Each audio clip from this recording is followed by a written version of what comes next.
My name is Syed मुरीद रज़ा और आप देख रहे हैं स्टैटिस्टिक्स विद मुरीद शिराज़ी।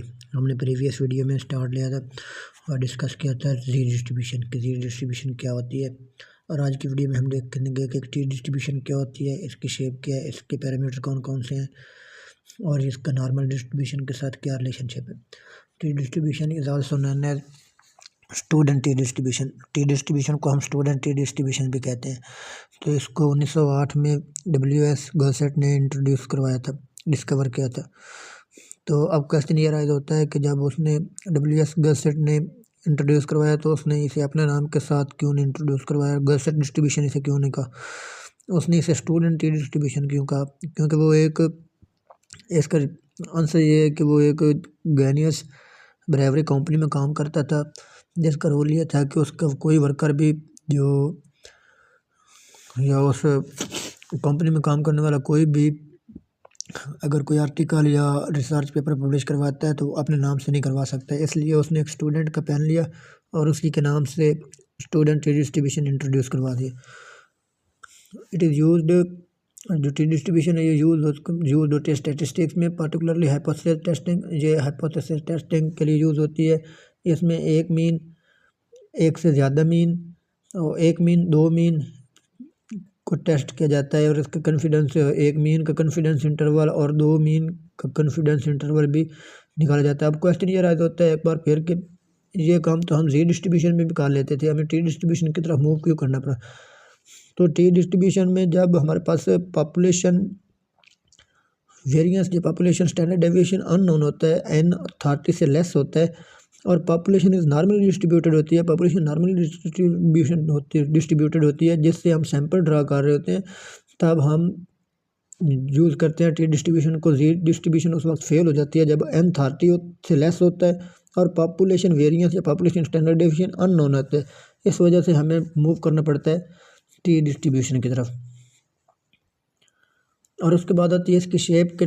जी डिस्ट्रीब्यूशन की शेप तो थी हमारे पास बेल शेप और उसका जो मीन था म्यू, वो उसके अकॉर्डिंग वो सिमेट्रिक थे वो डिस्ट्रीब्यूशन। अब देखते हैं हम टी डिस्ट्रीब्यूशन की शेप है। T distribution is bell shaped and symmetrical around the zero, similar to the standard normal distribution, also known as Z distribution. जो टी डिस्ट्रीब्यूशन है इसकी ये भी बेल शेप्ड है और सिमेट्रिक है जीरो, यानी इसका मतलब ये हुआ कि इस स्टेटमेंट में ये हमें बता रहा है कि जो टी डिस्ट्रीब्यूशन का मीन है वो भी स्टैंडर्ड डिस्ट्रीब्यूशन की तरह, स्टैंडर्ड नॉर्मल डिस्ट्रीब्यूशन की तरह ज़ीरो होता है। तो फिर स्टैंडर्ड नॉर्मल डिस्ट्रीब्यूशन और जी डिस्ट्रीब्यूशन में क्या फ़र्क हुआ? स्टैंडर्ड नॉर्मल डिस्ट्रीब्यूशन का जो मीन था वो ज़ीरो था, इसका भी मीन ज़ीरो है टी डिस्ट्रीब्यूशन का। बट स्टैंडर्ड नॉर्मल डिस्ट्रीब्यूशन का जो वेरिएंस था वो 1 के इक्वल था, लेकिन जो टी डिस्ट्रीब्यूशन है इसमें टी डिस्ट्रीब्यूशन का वेरिएंस ये 1 से ग्रेटर होगा हमेशा ही। और ये एक बात हमें और बताता है कि the T distribution has heavier tail, जो has heavier tail normal distribution. इसका मतलब है कि जो हमारे पास normal distribution, standard normal distribution की टेप थी वो सिमेट्रिकल थी और उसमें वो मेसोकार्टिक थी, लेकिन जो हमारे पास T distribution has flatter at the low degree of freedom. T distribution की जो शेप है वो फ्लैटर है कम डिग्री ऑफ फ्रीडम पे। जैसे जैसे हम एन को इंक्रीज करते जाएंगे तो कर्व नॉर्मल को फॉलो करती जाएगी। अब इसी एग्जांपल में हम देख लेते हैं, जब डिग्री ऑफ फ्रीडम 5 था तो ये फ्लैटर था, ये मीन 0 था। इसका मतलब है कि जो इससे वैल्यूज़ हैं वो फॉर द मीन है, यानी मीन से दूर हैं, एवरेज वैल्यू से दूर है। जब हम डिग्री ऑफ फ्रीडम को इंक्रीज करते हैं, 15 कर लेते हैं, तो ये कर्व बनती है, ये क्लोज कर लेते हैं, इसकी ये वाली क्लोज बन जाएंगी, इसके जो degree of freedom mean value से दूसरी वैल्यू क्लोज होंगी। जो हम डिग्री ऑफ फ्रीडम, अब ये देखें कि डिग्री ऑफ फ्रीडम जैसे इंक्रीज किया तो इसकी शेप और बन गई। इसका मतलब है कि हर डिग्री ऑफ फ्रीडम के लिए टी कर्व जो है वो चेंज होती जाएगी। इसका हम देखते हैं कंपैरिजन क्या होता है नॉर्मल डिस्ट्रीब्यूशन का और टी डिस्ट्रीब्यूशन का, आपस में क्या कंपैरिजन है। एज सैंपल साइज इंक्रीज, जैसे जैसे हम नॉर्मल डिस्ट्रीब्यूशन और टी डिस्ट्रीब्यूशन का सैंपल साइज इंक्रीज करेंगे तो जो इसकी मीन और स्टैंडर्ड डेविएशन है सैंपल का वो अप्रोच करता जाएगा ओरिजिनल वैल्यूज़ के। साथ मीन और स्टैंडर्ड डेविएशन की जो पॉपुलेशन वैल्यूज़ हैं उसको अप्रोच करता जाएगा। इसका मतलब है कि जो सैंपल ड्रा करते हैं हम, अगर वो 30 से लेस है, जैसे जैसे हम उसका सैंपल साइज इंक्रीज करते जाएंगे तो वो जो इसके रिजल्ट है वो मोर एक्यूरेट होते जाएंगे। Heavy tail, the T distribution has thicker tail than the normal distribution. जो टी डिस्ट्रीब्यूशन है उसको उसकी जो टेल होती है वो फ्लैट होती है, थिकर होती है नॉर्मल डिस्ट्रीब्यूशन के according, meaning it is more likely from the mean.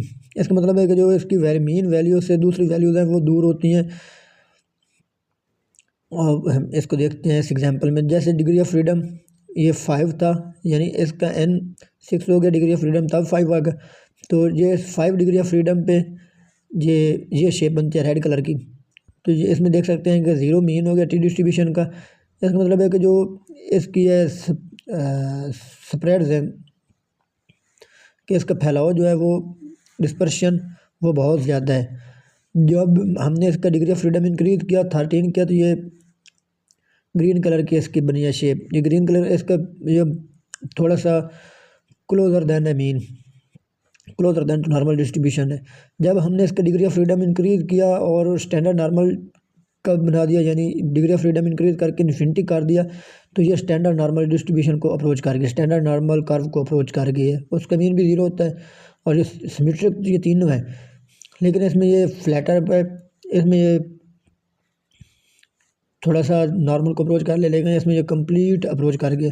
और इसमें भी यही बता रहा है कि the T distribution are bell shaped and symmetric but have fatter than tail the normal distribution. इसका मतलब यही है कि जो ये जैसे जैसे डिग्री ऑफ फ्रीडम हम इंक्रीज करते जाएंगे वैसे वैसे ये नॉर्मल को अप्रोच करती जाएगी, और हर डिग्री ऑफ फ्रीडम पे इसके अलग शेप बनेगी, नॉर्मल का टी कर्व अलग बनेगी। इसका मतलब यही हुआ कि इसके एक डिग्री ऑफ एक पैरामीटर है डिग्री ऑफ फ्रीडम, और ये इसकी शेप को चेंज कर रहा है, तो इसे शेप पैरामीटर भी कहा जा सकता है।